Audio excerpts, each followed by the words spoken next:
Imaginez qu'on puisse empêcher définitivement un criminel de faire le mal, est-ce qu'on l'aurait vraiment rendu meilleur? C'est justement cette question qu'explore le film Orange Mécanique à travers le personnage d'Alex, qui est un criminel extrêmement violent. Un jour, après avoir commis un crime, il est arrêté et est contraint de subir un traitement qui est censé l'empêcher de recourir à la violence. Alex est alors confronté à des images ultra violentes sur un écran.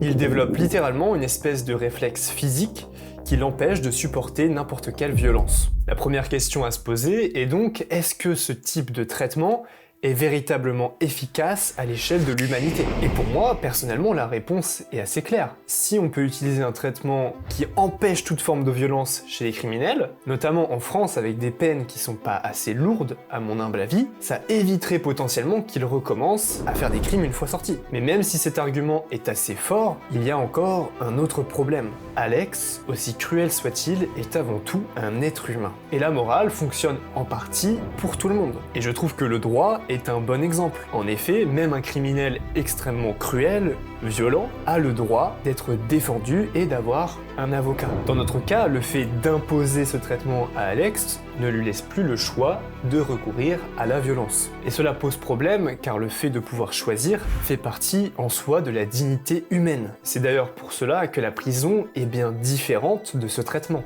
La prison limite le potentiel d'action d'un criminel. Elle ne l'empêche pas de penser, de vouloir ou de se remettre en question. Un prisonnier peut réfléchir pendant sa peine, il peut regretter ce qu'il a fait et peut potentiellement décider de changer. Avec le traitement d'Alex, c'est différent. Une fois le traitement effectué, il n'est plus simplement empêché de faire certaines choses. Sa réaction à la violence a directement été modifié. Et il n'a plus la possibilité de revenir en arrière. Mais un autre problème se pose, si en effet ce traitement empêche de recourir à la violence, il n'empêche pas les pensées malsaines. Est-ce qu'au final, Alex perd ses envies de violence? Je pense pas. Et pour finir, il reste un dernier problème important à souligner. Si on accepte que la société puisse transformer, puisse modifier un être humain de la sorte, comment est-ce que nous fixons les limites? Car au final, nous pourrions nous retrouver dans une certaine transformation de l'être humain, voire de la conformisation.